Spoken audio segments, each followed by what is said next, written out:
Okay, let's get started at 1 Peter chapter 3.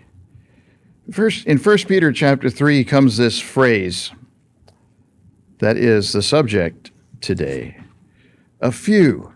We're looking at numbers, not the book of Numbers, but our numbers, the number of people, number of congregations, maybe other kinds of things that have a counting and can be counted.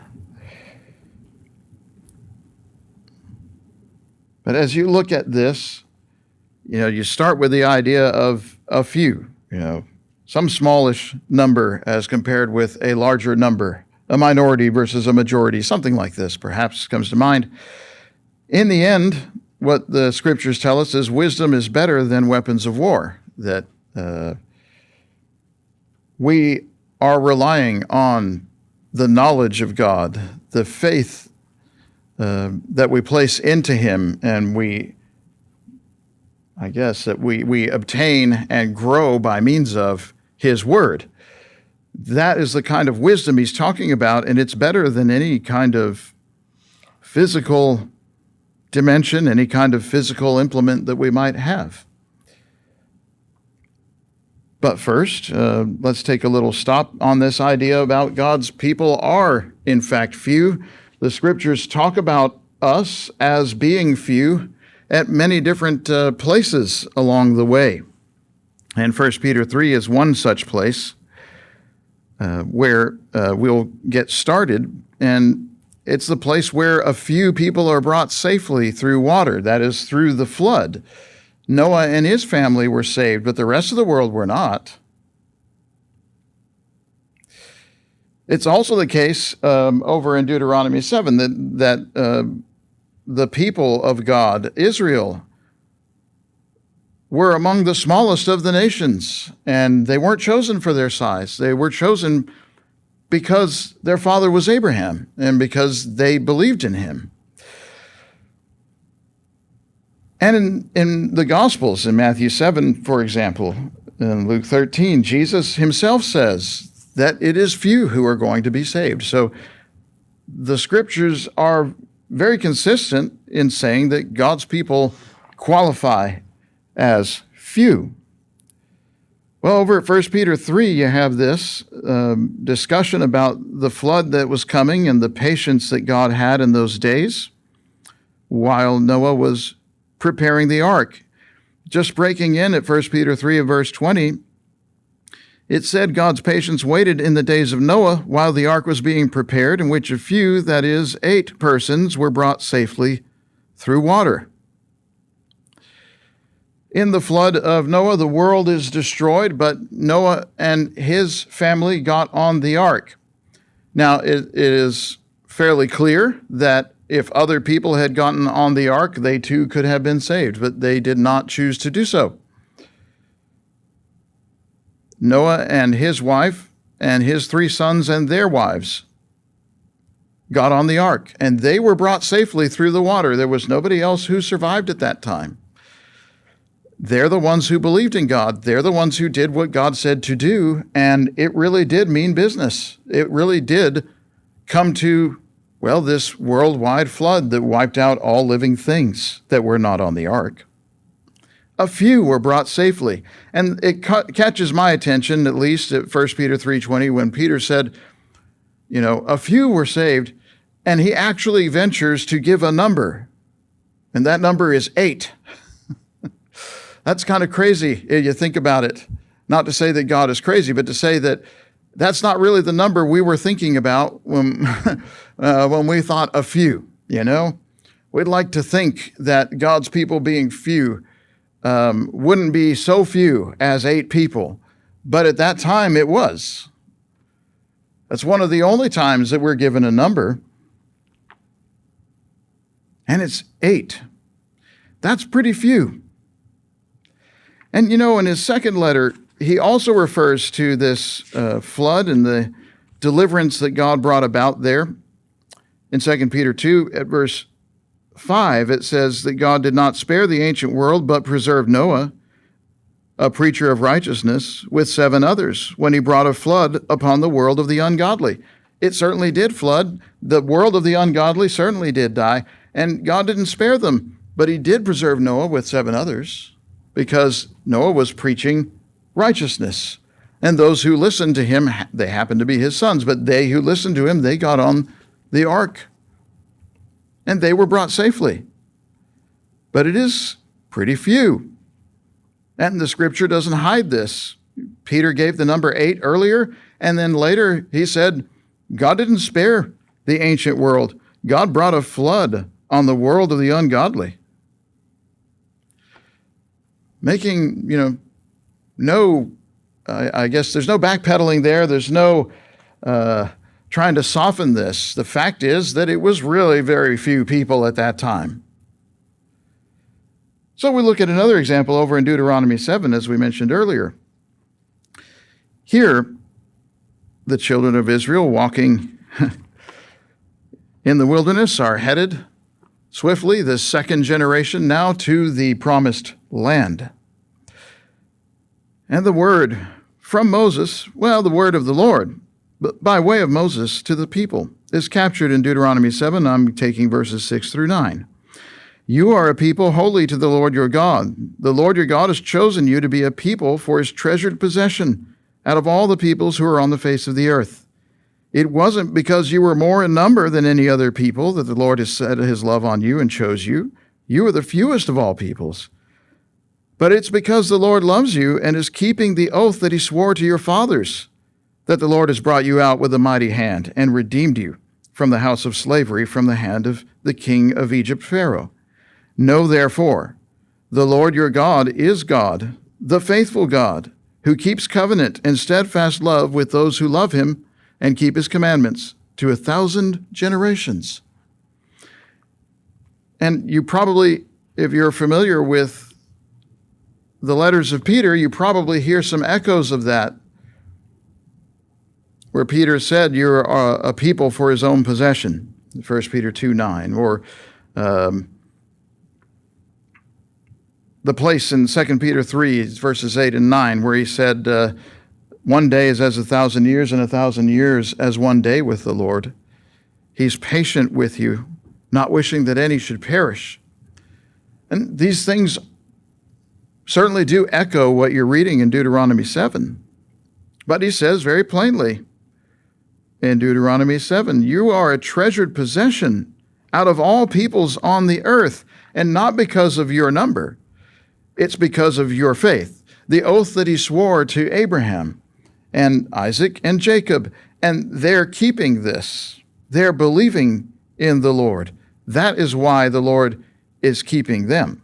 That is why they are getting the land. They've been chosen in Abraham, the same way you and I have been chosen in Abraham. When we have the same kind of faith that Abraham does, then we are children of Abraham, all of us who have been baptized in the name of Christ Jesus. But you see, they're chosen not because of their size. In spite of their size, they're chosen. It's because of their faith. That's consistent with the flood as well. Then you have in the Gospels, Matthew 7 and Luke 13, which are very often considered to be parallel to each other. But in Matthew 7, in what is commonly called the Sermon on the Mount, in the 13th and 14th verses, Jesus said, enter by the narrow gate. The gate is wide, the way is easy that leads to destruction, and those who enter by it are many. The gate is narrow, and the way is hard that leads to life, and those who find it are few. They have many and few. Jesus has many and few in his teaching. There's an easy way, an open way, and it's the way of the world that leads not to life, but to death. Few people find the way that leads to life in the teaching of Jesus. And also, I liked the reading in Luke 13 because there it's rather pointed. At the 23rd verse, someone said to him, Lord, will those who are saved be few? This is being prompted, according to Luke, this is being prompted by a question about, is it few who are going to be saved? And his response to that is, there you go, strive to enter through the narrow door. For many, I tell you, will seek to enter and will not have the strength. It's the same kind of thing that you read in Matthew 7, but I like that Luke makes it clear. People asked him precisely, is it few who will be saved? And his answer wasn't, no, you shouldn't think of it that way. His answer was, I tell you, strive. That's wrestle, That's work, fight, to enter through the narrow door. Many will seek to enter and not have the strength. There's another many and few. So Jesus himself says it's few who are going to be saved. The scriptures, I think, are very clear that God's people are few. However you count few, whatever you want to assign to that. And I suppose before leaving that thought, we should say, congregations vary in size. And sometimes they're very small and sometimes they're very large. But even the very large congregations, they're happening in very large cities as a rule. They are still very few compared to the city that they're in. So we shouldn't be thinking in those terms. There's nothing inherent in a large number or a small number, which is the next point in 1 Samuel 14, that nothing hinders the Lord from saving by many or by few. However the Lord chooses to do this, it's up to him, though. He's the one that saves. By any number is just fine. And then in Judges 7 and 8, we'll look at in a moment, where Gideon goes to do battle against Midian. He shows up with a force of 32,000, and God tells him, you have too many soldiers. I'm not going to give you Midian with that many soldiers. And so they get talking about this. But the point is that God is the one who saves, and he does so regardless of the number of people who believe in him. So over there at 1 Samuel is the first account. Here we're looking at, in 1 Samuel 14, we're looking at Nathan, the son of Saul, the king. I'm sorry, Jonathan, not Nathan, Jonathan. Jonathan, the son of Saul, the king, who has a boy with him, an armor carrier, He and the boy are alone in the battlefield. One day, Jonathan, son of Saul, said to the young man who carried his armor, come, let's go over to the Philistine garrison on the other side. Although he didn't tell his father, which is fairly often the pattern with adolescents. But he's going with his boy, his servant, to fight. They're going to a garrison of the enemy in this very entrenched battle where nobody can seem to move the needle. But Jonathan has faith in God, and he says, let's go over there. Goes with his armor bearer, he and this boy alone. In the 6th verse, he said to the young man who carried his armor, come, let's go over to the garrison of these uncircumcised. It may be the Lord will work for us, for nothing can hinder the Lord from saving by many or by few. That 1 Samuel 14:6 is a very important verse. We have to remember the number might matter to us. People think a lot about numbers, and they think numbers mean things. Whether it means we're strong or it means that we're weak. It means we're doing the right thing or we're doing the wrong thing. It means we got the right people here, or it means we need a different set of people here. Whatever. People make all kinds of things out of numbers, and it's all wrong. That's all misdirected, completely incorrect. That has nothing to do with it. This is the church of Christ. It belongs to Jesus. He's the king in this place. And it doesn't matter whether it's many or few. Nothing can hinder him from saving.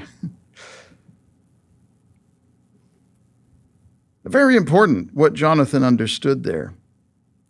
And so you go down there at the 13th verse, no pun intended, but Jonathan climbed on his hands and feet. and his armor-bearer after him. And the soldiers fell before Jonathan, and his armor-bearer killed them after him. And that first strike which Jonathan had his armor-bearer made together killed about 20 men, within, as it were, half a furrow's length in an acre of land. And there was a panic in the camp, that is, in the Philistine camp, in the field, among all the people, the Philistines. The garrison and even the raiders trembled. The earth quaked, and it became a very great panic. A panic from God, you would say. This young man and his boy, on their hands and knees, are taking down the Philistine garrison. They're making an earthquake because they believed in the power of God to save. That's pretty good. But don't forget Gideon, right? In the Judges, before this, in the 7th chapter, is that record of Gideon, who was to go and take Midian. And you can read about it. But the Lord told him, you got too many.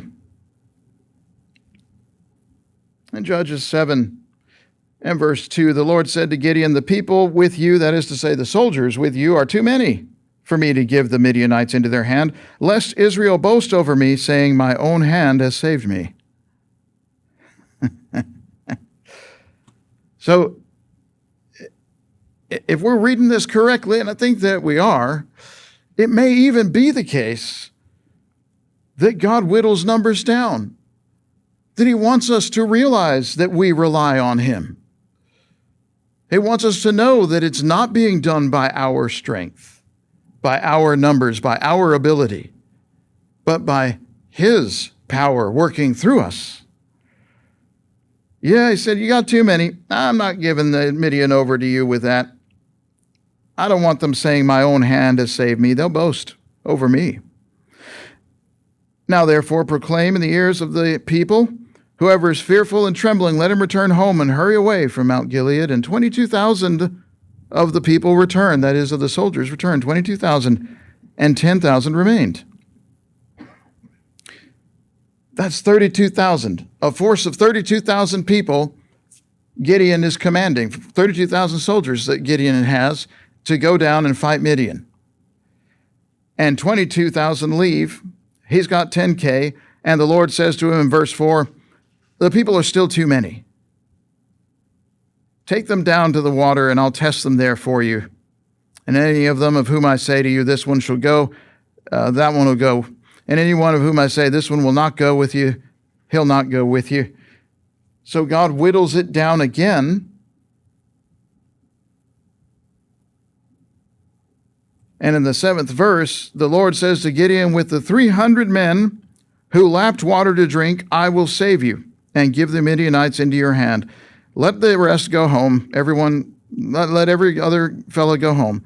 And the people took the provisions in their hands and their trumpets too, and sent all the rest of Israel, every man to his tent, but retained the 300. So it had been 32,000. The Lord said, you got too many. They chopped off 22,000. That's more than 2/3. They're down to just 1/3 of what they were originally. And God said, you still have too many. It was 10,000 people, and he said too many. Then he whittled it down to 300 people. A very small portion of that original 32,000. And the reason he gave was, lest they boast over me, saying, my hand has saved me. That's not what God wants. He wants them to realize that God has done it.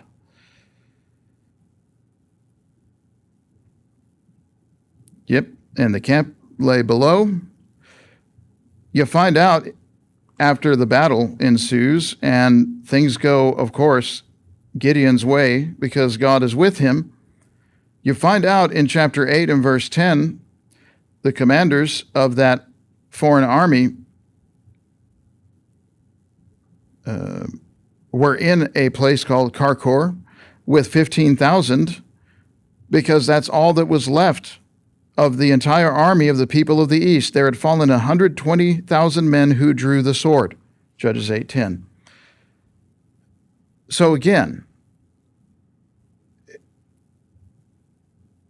When Israel first went out, Midian's force was 135,000 soldiers. 135,000 soldiers. When Midian first went out, when Israel first went out, they went with 32,000. That is already what you and I would call a leap of faith, right? You're outnumbered 3-1. And God says, you got too many. That's too many. And he takes that down to 10,000 to meet 135,000. And that's too many. He takes it down to 300 to meet 135,000. Yeah, going to meet them with 32K, to meet a force of 135,000 people with only 32,000 people, that's what you and I would probably already consider faith. But when you get down to God's number, 300 people there, that's what you would really call a few, right? Back to that word, a few, from 1 Peter. That's what God's number is, really a few, when he says a few. Yeah, he doesn't want Israel to boast over him. In fact, we have an account in 1 Chronicles 21 of David numbering the people, which is to say, doing a census. And why did he do that? Well, it was satanic. He was fooled into doing this. It was a sin for him to do this. He shouldn't have done it. Satan prevailed over David that time. But who wants the numbers? Satan wants the numbers. 1 Chronicles 21 and verse 1 is very plain. At that time, Satan stood against Israel and incited David to number Israel. So David said to Joab, commander of the army, and his other commanders, go number Israel from Beersheba to Dan, that is all the way north, all the way south, the whole length of the land, and bring me a report that I may know their number. But Joab said, may the Lord add to his people 100 times as many as they are. Aren't they, my lord the king, all of them my lord's servants? Why then should my lord require this? Why should it be a cause of guilt for Israel? This time Joab was right.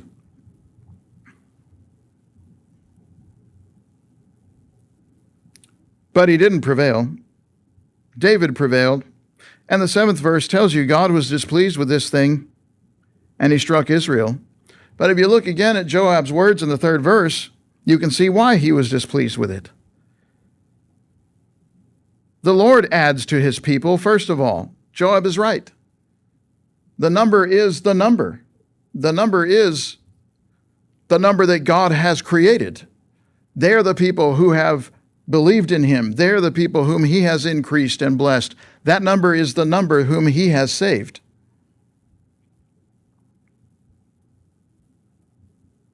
Aren't they, my lord the king, all of them my lord's servants? Their faithfulness is more important than their number. Joab is right about that. The fact that they are faithful, that's what matters, rather than the count of how many of them are there. And why would the Lord require that? Why would you require this? Why should it be a cause of guilt? And again, it's because in the 2nd verse that I may know their number. Why does the king want to know how many soldiers he has? And it is about the soldiers. It's not a census of the population of Israel. This is a count of the soldiers. Why would the king want to know how many soldiers he has? Right? It's a measure of his strength. It's a measure of his ability. It shows that David, for a moment there, was fooled by Satan, blinded and forgotten that the battle is the Lord's. Nothing hinders the Lord from saving by many or by few. That was his best friend, Jonathan. He should have listened to him. Yes, but the response to this at 1 Chronicles 21 and verse 14, the Lord sent a pestilence on Israel and 70,000 men of Israel fell. It certainly was a sin. It certainly displeased God, and it cost many thousands of lives when they did this. It certainly is satanic. And so we have to ask, why ask for the numbers? Later in 1 Chronicles in chapter 27, verse 24, among the records that they're keeping there after the fact, there's this statement that Joab began to count but didn't finish. Wrath still came on Israel for it, and the number was not entered in the Chronicles of King David. So they took this count, but they didn't write that down at that time. The Chronicles gathers this later, but at David's time, no, they threw that away. They decided we don't need to know the answer to this question. It was of the devil that we asked this question to begin with. We should never have thought that the strength was in us. We should never have thought that the power was in us, or that we had a calculation to do on our side to determine whether or not we were secure. We're secure in the Lord.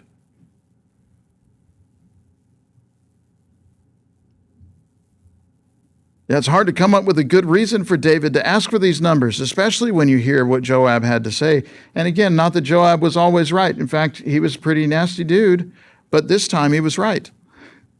But it wasn't enough, unfortunately.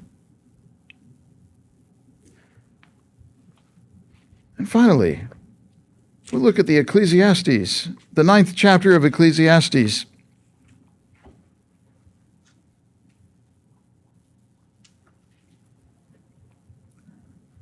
So we begin to think about salvation for our own souls. Whether anyone here has yet to obey the gospel of Jesus. The invitation is also from God. We've been saying the strength is from God. The battle is of the Lord. Well, the invitation is from the Lord too. It's not ours that we extend, or South Austin, or a tradition of men, or a tradition of the church. It's God's invitation. You may recall in Acts chapter 8 when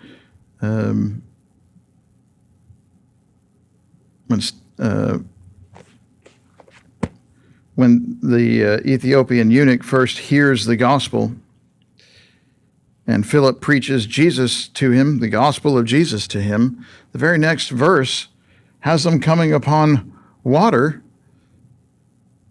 and the eunuch saying, "Look, here's water. What now hinders me from being baptized?"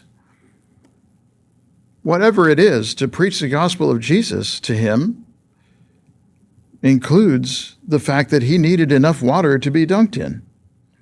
So the invitation is not from us, it's from God. That's part of what it is, unless you think we can get together and not preach the gospel of Jesus. As the Church of Jesus Christ, we get together and we don't preach the gospel of Jesus Christ. That doesn't make a lot of sense. Although it is what happens very often, isn't it? Many of the churches do not give invitations anymore. They think it's a human tradition. Well, they say they think it's a human tradition. That's also a lie. But we'll talk about that at another time.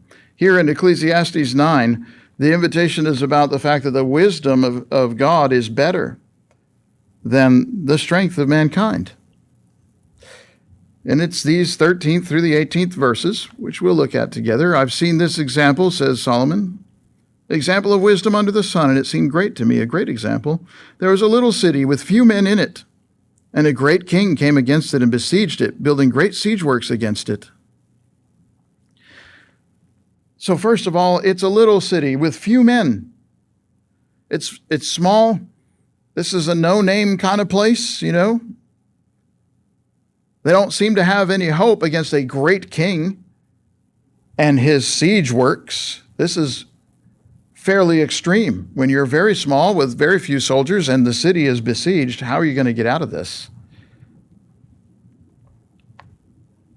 So they're in a bad way. Okay. But the fact is, wisdom can answer this. And that's what happens here in Ecclesiastes 9. And verse 15, there was found in that little city a poor, wise man, and he, by his wisdom, delivered the city. Yet no one remembered that poor man. But I still say wisdom's better than might, though the poor man's wisdom is despised and his words are not heard. Yeah, wisdom will deliver the city. And wisdom will deliver the city whether people recognize it or not. Maybe you are doing good. Maybe you are the wise person that this is about, who is doing what is right, who is doing what God expects, who is the reason why things continue in your whatever, your place of work, your home, your family, your congregation. Maybe you are delivering the city by means of that wisdom and thanklessly. No one remembers the poor man. His wisdom is despised. His words are not heard. Maybe nobody knows or hears or recognizes the good that you are doing. But God knows, and God sees it, and God hears, and He is the one with whom we have to deal when this life is over. Without regard to people and without regard to, the census or any other kind of poll of popularity or whatever it might be, wisdom can deliver, even unrecognized. And very often, we should say, it is unrecognized. Very often people do good and are not thanked for it, are not seen. Nobody realizes what's being done or sees what's being done. But God realizes it and God sees it. And didn't Jesus say the same? Don't let your left hand know what your right hand is doing. When you do good in secret. But it's true. Sometimes you don't get respect. You don't get recognition. People don't give you credit for what you've done or what you're doing. But you have to trust in God that He sees that and He knows. He knows what you're doing. And it may still be the preserving power. Or, on the other hand, as he says here in the 17th verse, the words of the wise heard in quiet are better than the shouting of a ruler among fools. Wisdom, the 18th, is better than weapons of war, but one sinner destroys much good. The words of the wise heard in quiet are better than the shouting of a ruler among fools. That's about Numbers 2, you see. The words of the wise heard in quiet, that's a small number of people, a small crowd. The shouting of a ruler among fools, that's a large crowd. Right? This is, which one do you want? Do you want the words of God's wisdom, even if it means it's kind of quiet? Or would you rather be in a large crowd with a lot of noise, but a lot of foolishness? Wisdom's better than weapons of war, but one sinner destroys much good. One wise man can save the city at the beginning of this, and one sinner can destroy it too. And this is where it focuses on the spiritual again, or refocuses on the spiritual. Deliverance from an earthly attacker, a siege like that. That's one thing, and that's good, and we're thankful for that. But the spiritual destruction that Solomon's talking about here in the 18th verse, that has an eternal consequence. We might lose our lives in some accident or to some illness or to an act of war or an act of nature or whatever. Those things can happen, but it won't do anything to your soul.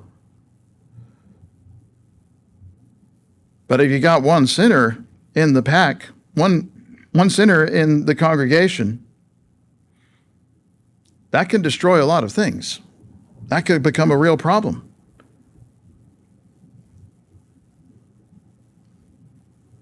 And that could be an eternal one. Even if we live the rest of our lives in peace and make it to a ripe old age, it doesn't matter if you compromise with sin. It doesn't matter.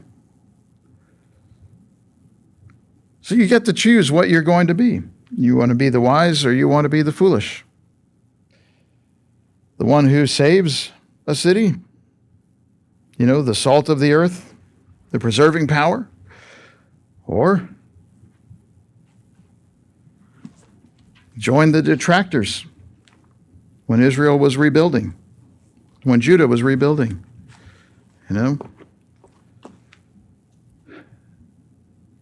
It's up to you.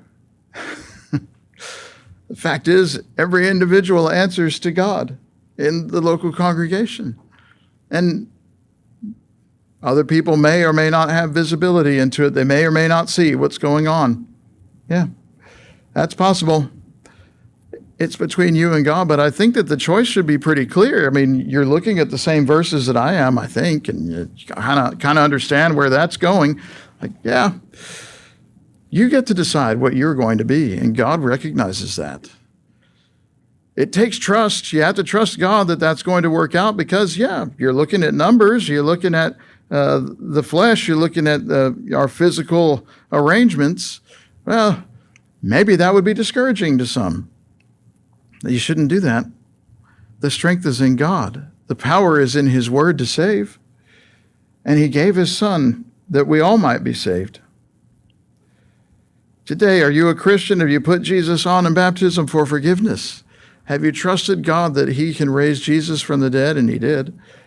And therefore, He can raise you from the dead? Tomorrow doesn't have to be like today. Old habits can, in fact, die. You can please God. You can live right. You can put the past in the past and leave it there. You believe in the power of God to save, to change things, to turn things around in your life. We stand ready to help you to obey the gospel of Jesus if that is today your need. And we do have water that might be accomplished. Today, are you a Christian, perhaps, who has been looking too much at the physical things? Turn back to God and to the power of His Word. Remember, He will always be there. He'll never leave you nor forsake you. He's always had those in every generation who name Him, and He always knows those who are His. If you need the prayers of the saints, we'll pray with you and for you. If you need today to obey the gospel, either way, let your need be known by coming to the front while we stand and sing the song selected.